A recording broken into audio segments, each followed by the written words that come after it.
നമസ്തേ, രാജ്യാന്തരത്തിലേക്ക് സ്വാഗതം. ആദ്യം നോക്കാം പ്രധാന വാർത്തകൾ.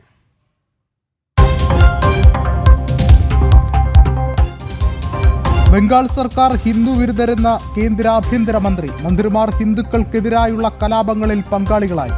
മുസ്ലിം പ്രീണനത്തിനായി മമതാ ബാനർജി എല്ലാ പരിധികളും ലംഘിച്ചു. ഓപ്പറേഷൻ സിന്ദൂർ അവസാനിച്ചിട്ടില്ലെന്നും അമിത്ഷാ.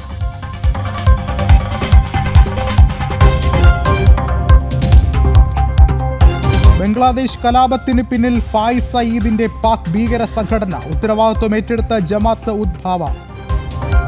അവകാശവാദവുമായി പഹൽഗാം ഭീകരാക്രമണ സൂത്രധാരൻ സൈഫുള്ള കസൂരി. ലക്ഷ്യം ഷെയ്ഖ് ഹസീനയെ പുറത്താക്കൽ. ജിഹാദിനായി വരും തലമുറയെ വാർത്തെടുക്കുകയാണെന്നും കസൂരി.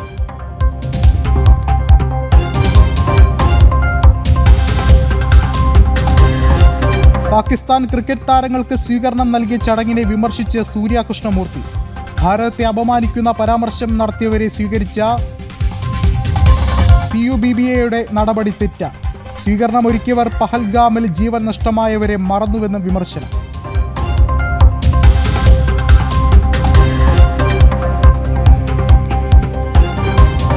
UN യോഗത്തിൽ പാകിസ്ഥാനെതിരെ ആഞ്ഞടിച്ച് ഭാരതം. ഷഹ്ബാസ് ഷെരീഫിന് മറുപടിയുമായി കീർത്തിവർദ്ധൻ സിംഗ്. ഷെരീഫ് UN വേദി ദുരുപയോഗം ചെയ്തെന്ന് കേന്ദ്രമന്ത്രി.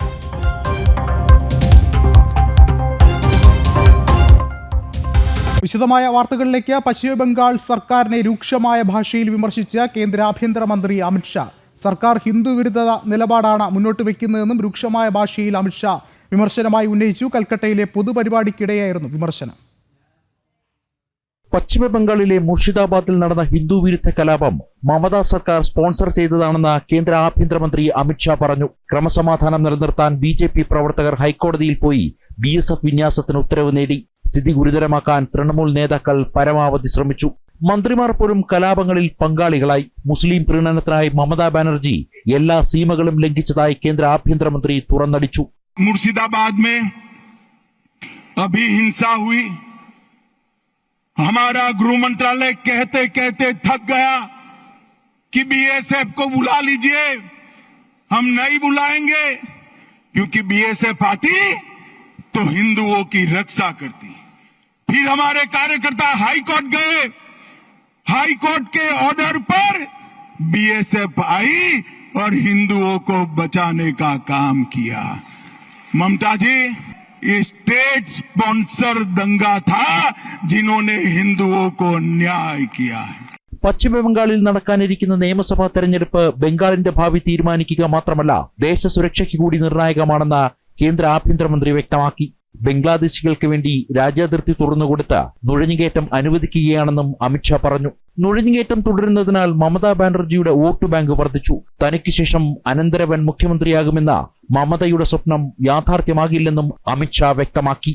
बंगाल का चुनाव देश की सुरक्षा के साथ जुड़ा हुआ चुनाव, क्योंकि ममता बनर्जी ने हमारे देश की सीमाओं को बांग्लादेशियों के लिए खुला कर दिया है. क्योंकि घुसपैठ चलती रहे, आपकी वोट बैंक बढ़ती रहे और आपके बाद आपका भतीजा भी मुख्यमंत्री बनता रहे. भाइयों बहनों, ये होने वाला नहीं. പാകിസ്ഥാൻ ഭീകരരെ എത്ര അനുകൂലിച്ചാലും ഭരിക്കുന്നത് നരേന്ദ്രമോദി സർക്കാരാണെന്നും ഓപ്പറേഷൻ സിന്ദൂർ അവസാനിച്ചിട്ടില്ലെന്നും മമതയെ ഓർമ്മപ്പെടുത്തുന്നതായും കേന്ദ്ര ആഭ്യന്തരമന്ത്രി പറഞ്ഞു. और ममता जी, आप जितना पक्ष लेना है उतना पाक प्रेरित आतंकवादियों का पक्ष ले लो. मैं बताकर जाता हूं, ये नरेंद्र मोदी सरकार है, ये भारतीय जनता पार्टी की सरकार है. ऑपरेशन सिंदूर समाप्त नहीं हुआ है. കൊൽക്കത്തയിൽ BJP സംഘടിപ്പിച്ച പരിപാടിയിൽ മമതാ ബാനർജിക്കും സർക്കാരിനുമെതിരെ അതിരൂക്ഷ വിമർശനങ്ങളാണ് അമിത്ഷാ തൊടുത്തത്. ജനം, ഡൽഹി. കൂടുതൽ വിവരങ്ങളുമായി നന്ദഗോപൻ കൂടി ചേർന്നുണ്ട്. നന്ദഗോപൻ, ആഭ്യന്തരമന്ത്രിയുടേത് വെറുമൊരു മുന്നറിയിപ്പ് മാത്രമല്ല, ഭീകരവാദം തുടങ്ങിയ ശക്തമായ കാര്യങ്ങൾക്കെതിരായുള്ള ഭാരതത്തിന്റെ പോരാട്ടം, ഒപ്പം തന്നെ അത് സംബന്ധിച്ചുള്ള അന്വേഷണങ്ങളിൽ പശ്ചിമ ബംഗാൾ സർക്കാരിലേക്കും ആ ഒരു സൂചിമുന നീളുന്നു എന്നതിന്റെ ഒരു സൂചന കൂടിയല്ലേ അദ്ദേഹം നൽകുന്നത്? രൂക്ഷമായ വിമർശനമാണ് പശ്ചിമബംഗാൾ സർക്കാരിനും മമതാ ബാനർജിക്കുമെതിരെ ഇന്നിപ്പോൾ കേന്ദ്ര ആഭ്യന്തരമന്ത്രി അമിത്ഷാ തൊടുത്തത്. പ്രത്യേകിച്ച് രാഷ്ട്ര സുരക്ഷയെ തന്നെ ഈ മമതാ ബാനർജിയുടെ ഭരണം ബാധിക്കുന്നു എന്നുള്ളതാണ് അമിത്ഷാ ചൂണ്ടിക്കാണിച്ചത്. ബംഗ്ലാദേശികളോട് മമതാ സർക്കാർ കൂടുതൽ മമത കാണിക്കുന്നു എന്നുള്ളതാണ് അമിത്ഷാ ചൂണ്ടിക്കാണിക്കുന്നത്. രാജ്യാന്തര അതിർത്തികൾ തുറന്നിട്ട് കൊടുക്കുകയാണ്. ബംഗ്ലാദേശികൾക്ക് യഥേഷ്ടം ഭാരതത്തിലേക്ക് കടന്നു വരാൻ എന്നുള്ളതാണ് അമിത്ഷാ വ്യക്തമാക്കുന്നത്. അവിടെ വേലി കെട്ടാൻ, അതിർത്തിയിൽ വേലി സ്ഥാപിക്കാൻ പോലും സ്ഥലം വിട്ടു നൽകുവാൻ വേണ്ടി മമതാ സർക്കാർ തയ്യാറാകുന്നില്ല. അത് സംബന്ധിച്ചിട്ടുള്ള തർക്കം ഇപ്പോഴും നിലനിൽക്കുകയാണ് എന്നുള്ളത് അമിത്ഷാ ഇന്നിപ്പോൾ വീണ്ടും കൊൽക്കത്തയിൽ നടന്ന ഒരു പൊതുപരിപാടിയിൽ ആവർത്തിച്ചിരിക്കുകയാണ്. ഈ ആരോപണം നേരത്തെയും അമിത്ഷാ മമതാ സർക്കാരിനെതിരെ, പശ്ചിമ ബംഗാൾ സർക്കാരിനെതിരെ ഉയർത്തുന്നതായിരുന്നു. അതായത് ഈ രാജ്യാന്തര അതിർത്തിയിൽ സുരക്ഷ കൂടുതൽ കർശനമാക്കുവാൻ വേണ്ടി പശ്ചിമ ബംഗാൾ സർക്കാർ സഹകരിക്കുന്നില്ല. മറിച്ച് അവിടെ ഈ ഭൂമി സംബന്ധിച്ചുള്ള തർക്കം ഉദ്യോഗസ്ഥർ ഉയർത്തി നിരന്തരം ഇത്തരത്തിലുള്ള നടപടികൾ തടസ്സപ്പെടുത്തുകയാണെന്നുള്ള വിമർശനം നേരത്തെ തന്നെ സർക്കാരിനെതിരെ ഉയർന്നിരുന്നു. അത് ഇന്നിപ്പോൾ വീണ്ടും കൊൽക്കത്തയിലെ വേദിയിൽ അമിത്ഷാ ആവർത്തിക്കുകയാണ്. ഒപ്പം തന്നെ പാകിസ്ഥാനികളോട്, അല്ലെങ്കിൽ പാകിസ്ഥാൻ നടത്തുന്ന ഭീകരവാദ പ്രവർത്തനങ്ങളോട്, അല്ലെങ്കിൽ അവരുടെ നിലപാടുകളോട് പലപ്പോഴും മമതാ സർക്കാർ അനുകൂലിച്ചതായിട്ട് ആഭ്യന്തര മന്ത്രി വ്യക്തമാക്കുന്നുണ്ട്. അതേസമയം ഭാരതം ഭരിക്കുന്നത് നരേന്ദ്രമോദി സർക്കാരാണ് എന്നുള്ള കാര്യം മമതാ ബാനർജി മറക്കരുത് എന്നുള്ളത് അമിത്ഷാ ഓർമ്മിപ്പിക്കുന്നു. ഒപ്പം തന്നെ ഓപ്പറേഷൻ സിന്ദൂർ അവസാനിച്ചിട്ടില്ല എന്നുള്ളതും മമതാ സർക്കാർ, അല്ലെങ്കിൽ മമതാ ബാനർജി വിസ്മരിക്കരുത് എന്നുള്ളതും അമിത്ഷാ വ്യക്തമാക്കുന്നു. ഇങ്ങനെ വിമർശനങ്ങൾ തൊടുക്കുന്നതോടൊപ്പം തന്നെ രാജ്യസുരക്ഷയ്ക്ക് തന്നെ പശ്ചിമ ബംഗാൾ സർക്കാർ രാജ്യസുരക്ഷയ്ക്ക് എതിരാണ് എന്നുള്ളത്, അല്ലെങ്കിൽ രാജ്യസുരക്ഷയ്ക്ക് വലിയ തിരിച്ചടിയാണ് എന്നുള്ളതും അമിത്ഷാ ചൂണ്ടിക്കാണിക്കുന്നു. അടുത്ത വർഷം കേരളത്തോടൊപ്പം പശ്ചിമ ബംഗാളിൽ തെരഞ്ഞെടുപ്പ് നടക്കാനിരിക്കുന്നു. ഈ തെരഞ്ഞെടുപ്പ് വളരെ നിർണായകമാണ് എന്നുള്ളതാണ് അമിത്ഷാ വ്യക്തമാക്കുന്നത്. ഇത് പശ്ചിമ ബംഗാളിന്റെ സുരക്ഷയെ മാത്രം, അല്ലെങ്കിൽ പശ്ചിമ ബംഗാളിന്റെ പ്രവർത്തനത്തെ മാത്രമല്ല അത് ബാധിക്കുക, മറിച്ച് രാജ്യത്തിന്റെ സുരക്ഷയാകമാനം ബാധിക്കുന്ന ഒരു തെരഞ്ഞെടുപ്പാകും നടക്കാൻ പോവുക എന്നുള്ളതാണ് ഇന്നിപ്പോൾ കൊൽക്കത്തയിൽ BJP നടത്തിയ ഒരു പരിപാടിയിൽ അമിത്ഷാ വ്യക്തമാക്കിയത്. ശരി, എസ് നന്ദഗോപനാണ് വിവരങ്ങൾ നൽകിയത്. ഭീകരവാദം, ചാരവൃത്തി സംബന്ധിച്ച കേസുകളിൽ ഇന്ന് 8 സംസ്ഥാനങ്ങളിൽ നിർണായകമായ പരിശോധന നടന്നു. NIA പരിശോധന നടത്തിയത്. ഒപ്പം ഈ ഒരു പരിശോധനയിൽ നിർണായകമായ രേഖകളും തെളിവുകളും കണ്ടെത്തിയതായാണ് സൂചന. 8 സംസ്ഥാനങ്ങളിലെ 15 ഇടങ്ങളിലായി 10 മണിക്കൂറിലധികം നീണ്ടുനിന്ന പരിശോധനയാണ് ദേശീയ അന്വേഷണ ഏജൻസി നടത്തിയത്. ഭീകരവാദം, പാകിസ്ഥാന് വേണ്ടി ചാരപ്രവൃത്തി എന്നിവയുമായി ബന്ധപ്പെട്ട് മെയ് 20-ന് രജിസ്റ്റർ ചെയ്ത കേസിന്മേലാണ് നടപടി. ഡൽഹി, മഹാരാഷ്ട്ര, ഹരിയാന, ഉത്തർപ്രദേശ്, രാജസ്ഥാൻ, ഛത്തീസ്ഗഡ്, അസം, പശ്ചിമബംഗാൾ സംസ്ഥാനങ്ങളിലായിരുന്നു പരിശോധന. നിരവധി ഡിജിറ്റൽ ഉപകരണങ്ങളും സാമ്പത്തിക ഇടപാട് രേഖകളും പിടിച്ചെടുത്തു. പാകിസ്ഥാൻ ഇന്റലിജൻസ് വിഭാഗവുമായി ബന്ധപ്പെട്ടുവെന്ന് കണ്ടെത്തിയ ആളുകളുടെ വീടുകളിലും ഓഫീസുകളിലുമായിരുന്നു റെയ്ഡ് നടത്തിയത്. സംഭവവുമായി ബന്ധപ്പെട്ട് നേരത്തെ പിടിയിലായവരെ ചോദ്യം ചെയ്തതിൽ നിന്ന് നിർണായക വിവരങ്ങൾ ലഭിച്ചിരുന്നു. ചാരപ്രവർത്തനങ്ങൾക്ക് പണം കൈമാറ്റം ചെയ്തതിന്റെ വിവരങ്ങളും കണ്ടെത്തിയിട്ടുണ്ട്. ഇന്ത്യൻ സിം കാർഡുകൾ ഉപയോഗിച്ച് സോഷ്യൽ മീഡിയയിലൂടെ പാകിസ്ഥാൻ ചാരസംഘടനയുമായി ആശയവിനിമയം നടത്തിയവരെ സംബന്ധിച്ച് രാജ്യത്തുടനീളം വിപുലമായ അന്വേഷണം നടത്തുന്നുണ്ട്. ജനം, ഡൽഹി. ബംഗ്ലാദേശിൽ നടന്ന കലാപങ്ങളുടെ പിന്നിൽ തങ്ങളാണെന്ന് ആവർത്തിച്ചുകൊണ്ട് പാക് ഭീകര സംഘടന രംഗത്തെത്തി. ഒപ്പം ഈ ഒരു സംഭവത്തിന് പിന്നിൽ തങ്ങളാണെന്നുള്ളൊരു കാര്യം മുന്നോട്ട് വെച്ചത് പഹൽഗാം ഭീകരാക്രമണത്തിന്റെ മുഖ്യ സൂത്രധാരനായ സൈഫുള്ള കസൂരിയാണ്. ആ വാർത്തയിലേക്ക്. ലാഹോറിൽ ജമാഅത്ത് ഉദ്വ നടത്തിയ റാലിയിലാണ് ഭീകരൻ സൈഫുള്ള കസൂരിയുടെ വെളിപ്പെടുത്തൽ. ഷെയ്ഖ് ഹസീനയെ പുറത്താക്കാനുള്ള കലാപത്തിൽ ജമാഅത്ത് ഉദ്വയ്ക്ക് പങ്കുണ്ടെന്നായിരുന്നു കസൂരി പറഞ്ഞത്. 1971 ബംഗ്ലാദേശ് രൂപീകരണത്തിന് നൽകിയ തിരിച്ചടിയാണിതെന്നും സൈഫുള്ള വ്യക്തമാക്കി. ബംഗ്ലാദേശിലെ തീവ്ര ഇസ്ലാമിക സംഘടനയായ ജമാഅത്തെ ഇസ്ലാമി നടത്തിയ കലാപത്തിൽ പാക് ഭീകര സംഘടനകൾക്കും ISIക്കും പങ്കുണ്ടെന്ന ഭാരതത്തിന്റെ നിലപാട് ശരിവെക്കുന്നതാണ് ഖുറേഷിയുടെ പുതിയ വെളിപ്പെടുത്തൽ. മുംബൈ ഭീകരാക്രമണത്തിന്റെ സൂത്രധാരൻ ഹാഫിസ് സയ്യിദ് രൂപം നൽകിയ സംഘടനയാണ് ജമാഅത്ത് ഉദ്വ. ഭീകര സംഘടനയായ ലഷ്കർ-ഇ-തൊയ്ബയുടെ അനുബന്ധ സംഘടനയാണിത്. ജനം, ഡൽഹി. പഹൽഗാം ഭീകരാക്രമണത്തിന്റെ പശ്ചാത്തലത്തിൽ ഇസ്ലാമിക ഭീകരവാദത്തെ എതിർത്ത യൂട്യൂബർ ശർമിഷ്ഠ പനോലിയെ മോചിപ്പിക്കണമെന്നാവശ്യപ്പെട്ട ബോളിവുഡ് താരം കങ്കണ റാണൌത്ത് രംഗത്തെത്തി. ഓപ്പറേഷൻ സിന്ദൂറിനെ കുറിച്ച് ബോളിവുഡ് താരങ്ങൾ നിശബ്ദത പാലിക്കുകയാണെന്നും സ്വർഗത്തിൽ കാത്തിരിക്കുന്നവർക്ക് വേണ്ടി അക്രമം നടത്തുന്നവരാണ് ഇസ്ലാമിക ഭീകരരെന്നുമായിരുന്നു ശർമിഷ്ഠ പനോലിയുടെ പ്രതികരണം. ഓപ്പറേഷൻ സിന്ദൂറുമായി ബന്ധപ്പെട്ട് ബോളിവുഡ് താരങ്ങൾ നിശബ്ദത പാലിക്കുകയാണെന്ന് ആരോപിച്ചായിരുന്നു ശർമിഷ്ഠയുടെ വിവാദ വീഡിയോ. വീഡിയോയിൽ ഇസ്ലാമിക ഭീകരവാദത്തെ വിമർശിക്കുന്നതോടൊപ്പം പ്രത്യേക മതത്തെ ലക്ഷ്യമിട്ടുള്ള വർഗീയ പരാമർശങ്ങളും അടങ്ങിയിരുന്നു. വീഡിയോ വിവാദമായതോടെ പിന്നീട് നീക്കം ചെയ്യുകയും ശർമിഷ്ഠ പനോളി മാപ്പു പറയുകയും ചെയ്തു. എന്നാൽ സംഭവത്തിൽ കേസ് രജിസ്റ്റർ ചെയ്ത ബംഗാൾ പോലീസ് കഴിഞ്ഞ ദിവസം ഗുരുഗ്രാമിൽ നിന്ന് ശർമിഷ്ഠയെ അറസ്റ്റ് ചെയ്തു. ഇസ്ലാമിനെയും മുഹമ്മദ് നബിയെയും അപകീർത്തിപ്പെടുത്തുന്ന പ്രസ്താവന ശർമിഷ്ഠ നടത്തിയെന്നും മതവിവേചനത്തിന് ശ്രമിച്ചുവെന്നുമാണ് ബംഗാൾ പോലീസ് എഫ്ഐആറിൽ ചൂണ്ടിക്കാണിക്കുന്നത്. ഇതിനെതിരെയാണ് എംപിയും ബോളിവുഡ് താരവുമായ കങ്കണ റണൌത്തിന്റെ പ്രതികരണം. ഇസ്ലാമിക ഭീകരവാദത്തെ എതിർക്കേണ്ടതാണെന്നും ശർമിഷ്ഠയെ മോചിപ്പിക്കണമെന്നും കങ്കണ ആവശ്യപ്പെട്ടു. ഇസ്ലാമിസ്റ്റുകൾ പഹൽഗാമിൽ നടത്തിയ ക്രൂരതയ്ക്ക് പകരമാണ് ഓപ്പറേഷൻ സിന്ദൂർ നടപ്പാക്കിയതെന്ന് ഒരു കമന്റിന് മറുപടിയായി വീഡിയോയിൽ ശർമിഷ്ഠ പറയുന്നുണ്ട്. കൂടാതെ സ്വർഗത്തിൽ കാത്തിരിക്കുന്നവർക്ക് വേണ്ടി അക്രമം നടത്തുന്നവരാണ് ഇസ്ലാമിക ഭീകരവാദികളെന്നും ശർമിഷ്ഠ പ്രതികരിച്ചിരുന്നു. ജനം, ഡൽഹി. ചാരവനിത ജ്യോതി മൽഹോത്രയുടെ കേരള സന്ദർശനം ഏറെ ചർച്ചയാവുകയാണ്. ഈ സന്ദർശനത്തിന് പിന്നിൽ കേരള ടൂറിസം വകുപ്പാണെന്നും അതിന് പിന്നിൽ പ്രവർത്തിച്ചത് മുഖ്യമന്ത്രിയുടെ മരുമകൻ മുഹമ്മദ് റിയാസ് ആണെന്നുമുള്ള ഒരു പ്രതികരണം കൂടിയാണ് മുന്നോട്ട് വരുന്നത്. ഏറ്റവും ശക്തമായ പ്രതിഷേധം തന്നെയാണ് ഇപ്പോൾ BJPയുടെ ഭാഗത്തു നിന്നും ഉണ്ടാകുന്നത്. ചാരവനിത ജ്യോതി മൽഹോത്രയുടെ കേരള സന്ദർശനവുമായി ബന്ധപ്പെട്ട് ഗുരുതര ആരോപണമാണ് BJPയുടെ മുൻ സംസ്ഥാന അധ്യക്ഷൻ K. സുരേന്ദ്രൻ ഉയർത്തിയത്. കേരള ടൂറിസത്തിന് പ്രമോഷൻ നൽകിക്കൊണ്ടാണ് കണ്ണൂരിലെത്തിയതിനു ശേഷമുള്ള ജ്യോതി മൽഹോത്രയുടെ വീഡിയോ ആരംഭിക്കുന്നത്.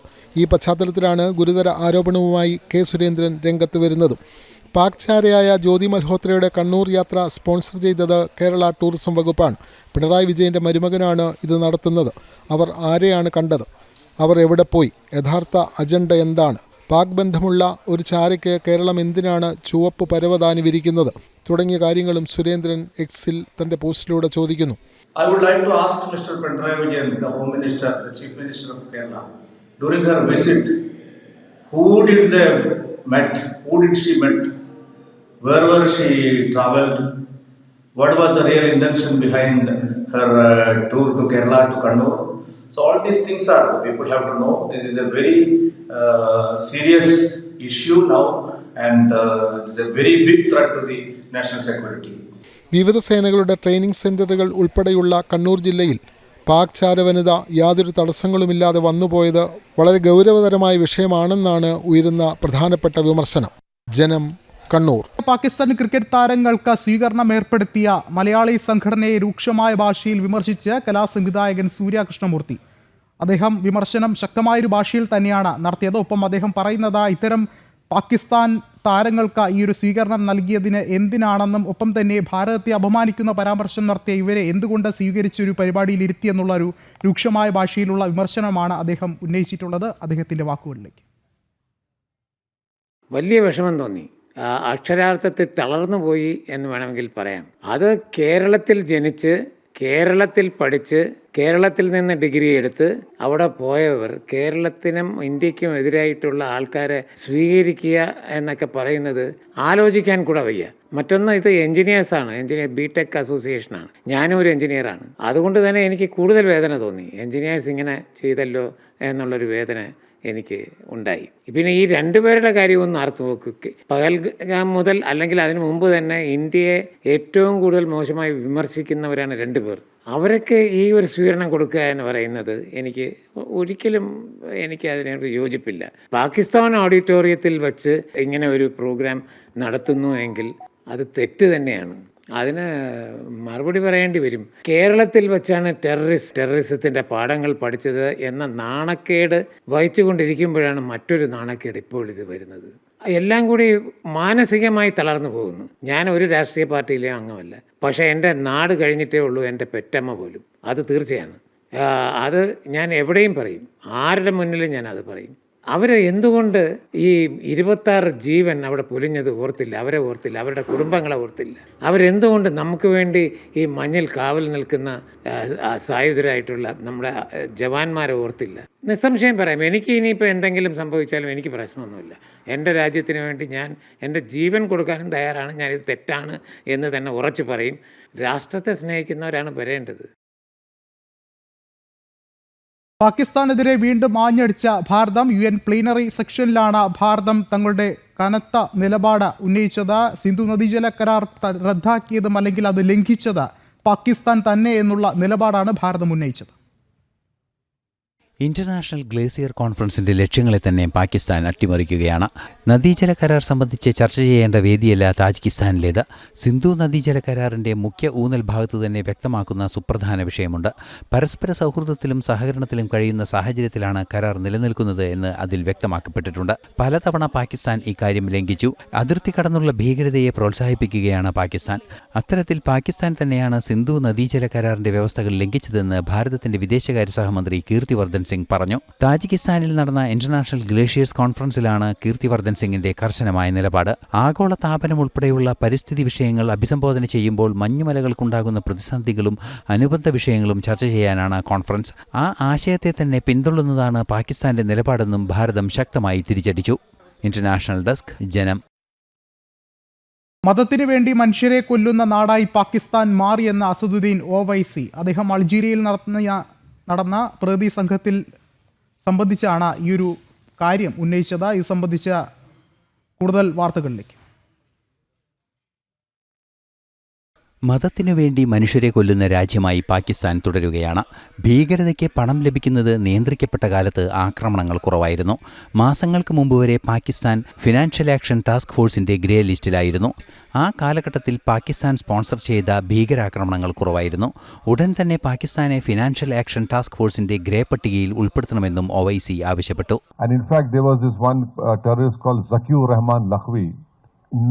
No country in the world will allow a terrorist who's facing a terror charge. He gave birth to a son while sitting in a prison. So when Pakistan was put in grey list, immediately the trial progressed. കാലങ്ങളായി പാകിസ്ഥാൻ ഭീകരതയുടെ പ്രഭവ കേന്ദ്രമായി തുടരുകയാണ്. ഭീകരർക്ക് പാകിസ്ഥാനിൽ സ്വസ്ഥമായി ജീവിക്കാനുള്ള സൗകര്യങ്ങൾ ഒരുക്കുന്നുണ്ട്. സഖൂർ റഹ്മാൻ ലഖ്വി പാകിസ്ഥാനിൽ സ്വൈരവിഹാരം നടത്തുകയാണ്. ഭീകരതയെ പിന്തുണയ്ക്കുകയാണ് പാകിസ്ഥാൻ എന്ന് അന്താരാഷ്ട്ര വേദികളിൽ പലതവണ വ്യക്തമായിട്ടുണ്ടെന്നും ഒവൈസി പറഞ്ഞു. There was one mastermind of 2611 called Sajid Mir. He was the main brain behind of telling David Headley to change his name from Dawood to David Headley. Pakistan was denying the Indian investigators that no, Sajid Mir is dead. There was an important meeting in Germany. Pakistan came forward and said, yes, Sajid Mir is alive. So dead people become alive in Pakistan only because of FATF grey list. സർവകക്ഷി പ്രതിനിധി സംഘത്തിന്റെ ഭാഗമായി അൾജീരിയ സന്ദർശിക്കവെയാണ് അസദുദ്ദീൻ ഒവൈസിയുടെ നിലപാട് വ്യക്തമാക്കൽ. International desk, ജനം. കൂടുതൽ വിവരങ്ങളുമായി ഐസൺ ജോസ് ചേരുന്നുണ്ട്. ഐസൺ, എന്തുതന്നെയായാലും നയതന്ത്ര തലത്തിൽ പാകിസ്ഥാന് കൂടുതൽ തിരിച്ചടികൾ ലഭിക്കണമെന്നുള്ളൊരു കാര്യം തന്നെയല്ലേ ഇപ്പോൾ അസദുദ്ദീൻ ഒവൈസി മുന്നോട്ട് വയ്ക്കുന്നത്? പഹൽഗാമിന് ശേഷം ഭീകരതയ്ക്ക് വീണ്ടും കുടപിടിക്കുന്ന ഒരു നയമാണ് ഇപ്പോഴും പാകിസ്ഥാൻ തുടരുന്നത്.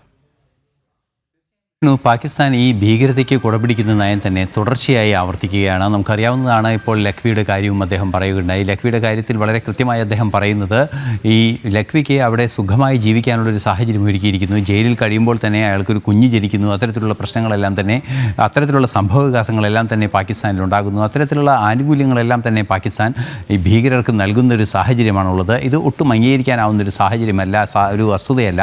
മറ്റൊരു പ്രധാനപ്പെട്ട ഭീകരൻ്റെ കാര്യം കൂടി അദ്ദേഹം പരാമർശിക്കുകയുണ്ടായി. സാജിദ് മീറിൻ്റെ കാര്യമായിരുന്നു. അദ്ദേഹം ഭീകരൻ കൊല്ലപ്പെട്ടു എന്ന വിവരങ്ങളെല്ലാം തന്നെ നേരത്തെ പുറത്തു വന്നിരുന്നുവെങ്കിലും ജർമ്മനിയിൽ നടന്ന ഒരു ഔദ്യോഗിക മീറ്റിങ്ങിൽ പാകിസ്ഥാൻ പറഞ്ഞത് സാജിദ് മീർ ജീവിച്ചിരിപ്പുണ്ട് എന്നാണ്. അത്തരത്തിൽ പല രീതിയിലുള്ള സംഭവങ്ങളാണ് ഉണ്ടാകുന്നത് പാകിസ്ഥാനെ സംബന്ധിച്ചിടത്തോളം. മറ്റൊരു സുപ്രധാന ഘടകവും അദ്ദേഹം എടുത്തു പറഞ്ഞത് ഫിനാൻഷ്യൽ ആക്ഷൻ ടാസ്ക് ഫോഴ്സിൻ്റെ ഗ്രേ ലിസ്റ്റിലായിരുന്നു പാകിസ്ഥാൻ. ഏതാണ്ട് 6 മാസം മുമ്പ് വരെ അത്തരത്തിൽ ഗ്രേ ലിസ്റ്റിൽ തുടർന്നിരുന്ന പാകിസ്ഥാൻ ആ തുടർച്ചയുണ്ടായിരുന്ന സാഹചര്യത്തിൽ, അത്തരത്തിൽ ഗ്രേ ലിസ്റ്റിൽ തുടർന്നിരുന്ന സാഹചര്യത്തിൽ ഭീകരാക്രമണങ്ങൾ താരതമ്യേന കുറവായിരുന്നു. പക്ഷേ ഗ്രേ ലിസ്റ്റിൽ നിന്നും ഒഴിവാക്കി പല രീതിയിലുള്ള തെറ്റായ ധാരണകൾ നൽകി ഗ്രേ ലിസ്റ്റിൽ നിന്ന് ഒഴിവാക്കാനുള്ള നീക്കം ഫിനാൻഷ്യൽ ടാസ്ക് ഫോഴ്സിനെ തെറ്റിദ്ധരിപ്പിച്ചുകൊണ്ട് പാകിസ്ഥാൻ നേടിയതിന് ശേഷവും വീണ്ടും ആക്രമണങ്ങൾ, പഹൽഗാം പോലുള്ള ഭീകരാക്രമണങ്ങൾ, അതിഭയങ്കരമായ ഭീകരാക്രമണങ്ങൾ നടത്തുന്ന ഒരു സാഹചര്യമാണുള്ളത് എന്നും അദ്ദേഹം പറയുന്നുണ്ട്. തീർച്ചയായും ഇത്തരത്തിൽ അന്താരാഷ്ട്ര തലത്തിൽ കൃത്യമായും പാകിസ്ഥാനെ ഒറ്റപ്പെടുത്തണമെന്നൊരാവശ്യം വളരെ കൃത്യമായി അസദുദ്ദീൻ ഒവൈസി മുന്നോട്ട് വയ്ക്കുക തന്നെയാണ്. അൾജീരിയയിൽ നടന്ന സർവകക്ഷി പ്രതിനിധിതല സംഘ യോഗത്തിൻ്റെ ശേഷം മാധ്യമപ്രവർത്തകരോട് സംസാരിക്കവെയാണ് അസദുദ്ദീൻ ഒവൈസി ഇക്കാര്യങ്ങളെല്ലാം തന്നെ വ്യക്തമാക്കുകയും ചെയ്തത്. ശരി, ഐസൺ ജോസാണ് വിവരങ്ങൾ നൽകിയത്. ഭീകരതയ്ക്കെതിരെ യുവത്വത്തിന്റെ കരുത്ത കശ്മീരിലേക്ക്. ബുള്ളറ്റുകൾക്കെതിരെ ബുള്ളറ്റുകൾ എന്ന മുദ്രാവാക്യവുമുയർത്തി ചലോ LOC എന്ന കൂട്ടായ്മയാണ് കശ്മീരിലേക്ക് യാത്ര തിരിച്ചത്.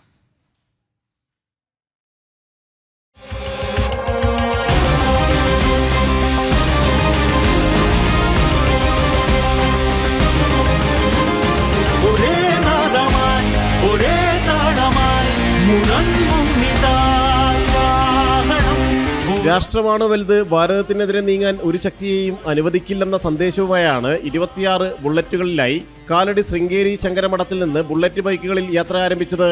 കാശ്മീരിലെ നിയന്ത്രണ രേഖയ്ക്കടുത്തുള്ള ശാരദാ യാത്രാ ക്ഷേത്രം വരെയാണ് ദേശീയതയുടെ കാഹളമുയർത്തിയുള്ള ബുള്ളറ്റ് യാത്ര.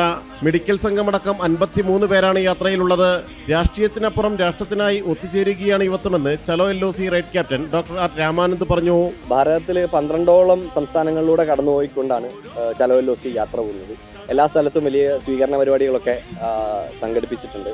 നമുക്ക് നേരെ ഫയർ ചെയ്ത് 26 ബുള്ളറ്റുകളാണ്. നമ്മൾ 26 ബുള്ളറ്റുകളാണ് ഇന്ന് പ്രതീകാത്മകമായി കേരളത്തിൽ സഞ്ചരിക്കുന്നത്. ഇടയിൽ വെച്ച് നമ്മുടെ കൂടെ മറ്റ് ബുള്ളറ്റുകളൊക്കെ കൂടിച്ചേരും. അങ്ങനെ 100 ബുള്ളറ്റുകൾ ഭാരതത്തിന്റെ വിരിമാറിലൂടെ കശ്മീർ ലക്ഷ്യമാക്കി സഞ്ചരിക്കുകയാണ്. ഭീകരതയോട് ഒരു സന്ധിയുമില്ല എന്നുള്ള സന്ദേശം ഉയർത്തിക്കൊണ്ട്. പെൽഗാം അറ്റാക്കിന് ശേഷമാണ് ചലോ LOC ഒരു മൂവ്മെന്റ് ആയിട്ട് തുടങ്ങിയത്. ഒരു ഫേസ്ബുക്ക് പോസ്റ്റ് തുടങ്ങിയ ആശയമാണ്. പിന്നീട് ഒരു സംഘടനയായി മാറി. ഇത്രയും ആളുകൾ കൂടിച്ചേർന്നു. എല്ലാവരും ഒരുപക്ഷെ പരസ്പരം പരിചയമുള്ള ആളുകളല്ല, എല്ലാവരും അമച്വർ ആയിട്ടുള്ള റൈഡേഴ്സ് ആണ്. ഭീകരവിരുദ്ധ സ്ക്വാഡ് തലവരും കൊച്ചി സിറ്റി പോലീസ് കമ്മീഷണറുമായ പുട്ട വിമലദത്യ യാത്ര ഫ്ലാഗ് ഓഫ് ചെയ്തു.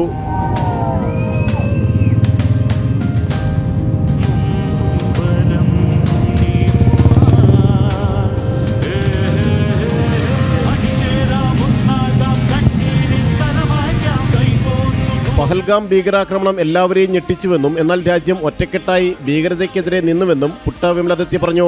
സിനിമാ താരങ്ങളായ രചന നാരായണൻകുട്ടി, ഗായത്രി അരുൺ എന്നിവർ പങ്കെടുത്തു. ഇതാണ് ഏറ്റവും സ്പിരിച്വൽ ആയിട്ടുള്ള ഒരു ജേർണി. നമ്മുടെ ഭാരതത്തിന് വേണ്ടിയിട്ട്, അല്ലെങ്കിൽ നമ്മൾ ഒരു വ്യക്തി എന്നുള്ള നിലയ്ക്ക് നമ്മൾ എങ്ങനെ ഒരു സമൂഹത്തിനോട് ഇടപഴകണം എന്നുള്ളതാണ് നമ്മളെ ബേസിക്കലി സ്പിരിച്വാലിറ്റി പഠിപ്പിക്കുന്നത്. അപ്പോൾ ഇതിലും വലുതായിട്ടൊന്നും നമുക്ക് ചെയ്യാനില്ല. ചലോ LOC പ്രസിഡന്റ് മണി കാർത്തിക്, ട്രഷറർ സുമേഷ് KS, സുകന്യ കൃഷ്ണ എന്നിവരുടെ നേതൃത്വത്തിലാണ് ബുള്ളറ്റ് യാത്ര. ഈ മാസം 12-ന് കാശ്മീരിൽ നിന്ന് കേരളത്തിലേക്ക് മടങ്ങും. ജനം, കൊച്ചി. ബുള്ളറ്റിൻ പൂർണ്ണമാവുകയാണ്. നമസ്തേ.